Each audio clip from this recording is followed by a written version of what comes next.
Unless he gets it there, he is not really going to be effective. Well, what Eubanks assures himself of, however, Al, is if he can keep his foot on top of Canty's, he knows where his target's going to be. Shades of Chuck Wepner and Muhammad Ali. I got that knockdown where he stepped on his foot. I don't think I'll ever forget that shot. Any port in a storm. I gave the first round to Canty because he was just really more effective with his jab and his straight left hand. Unless, of course, that foot could be bothering him. Once in a fight in Chicago, on another network, as they say, in which a guy hit a guy in the kneecap. That's the lowest blow I ever saw in my life.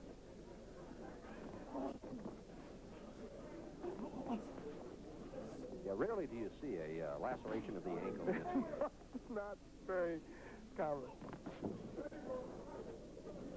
Canty has got his jab working a little bit better. Now there, the lead right, really kind of a desperate maneuver by Eubank. He's just not, which you hit on early, he doesn't seem to have a plan that's working.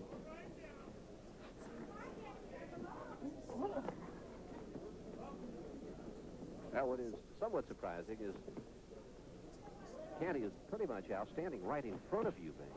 He's not moving from side to side. Right. Pretty much right there. And again, Eubank steps on the foot of Canty. Canty's good at slipping punches, though. He's been pretty effective at slipping. And, you know, sometimes we make too big a deal out of this foot position, but it's a big reason. A good right hand there by Eubank. It's a big reason why Eubank's punches aren't getting in there. There are reasons why things happen in a boxing ring, and that's one of the reasons. Both fighters with very wide stances, which is even exacerbating the problem Al spoke of a moment ago, in that they've stepped on each other's feet 3 times already in round 2.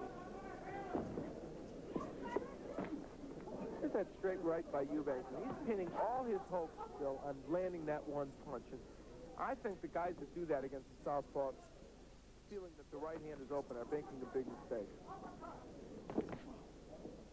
Got it. Now see, when he jabs effectively, there's a good jab that knocks the mouthpiece out of Canty's mouth. Good straight right hand by Eubank. I think Canty's getting a little tired. He's standing a lot straighter. He's not giving as much head movement. Well, he is like a rock of granite out there. He's just pretty much standing right in front of Eubanks, but Chris Eubanks out of the Bronx simply can't find him, cannot unload that right hand.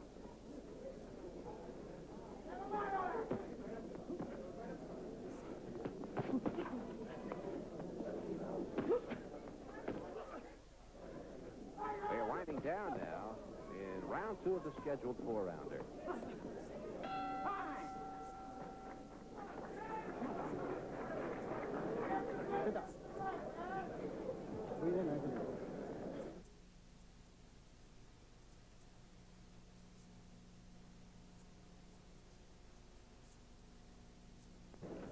All right.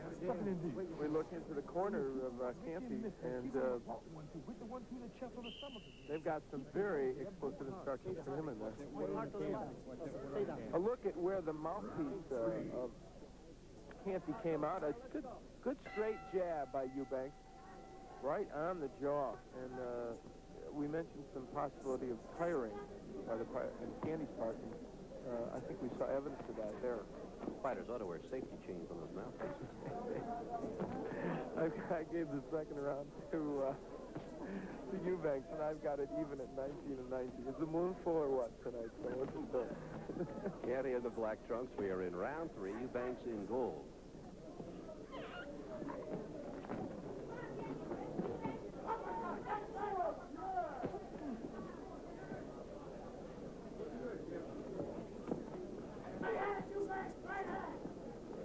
Now, both fighters coming into this bout undefeated, but this particular fight has certainly lacked for action, and it has been the southpaw style of James Canty that has knocked Chris Eubanks entirely off his stride.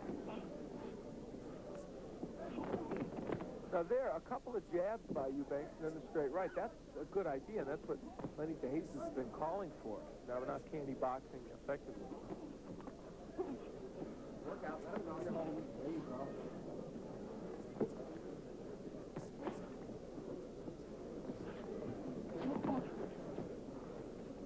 Now, Eubanks has the entire fight, been unable to get his left foot out inside that right foot of Canty's.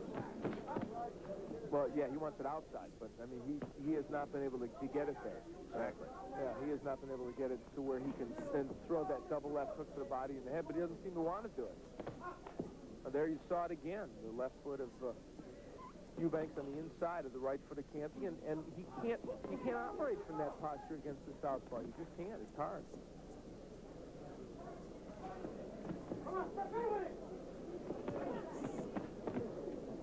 Now, Eubank's trying to move inside now, frustrated with the thought of for 2.5 rounds, fighting Canty on the outside and very unsuccessful.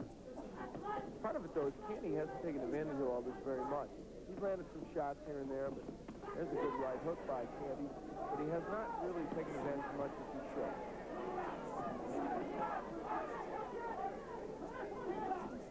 Neither fighter appears to have what you would call blinding hand speed.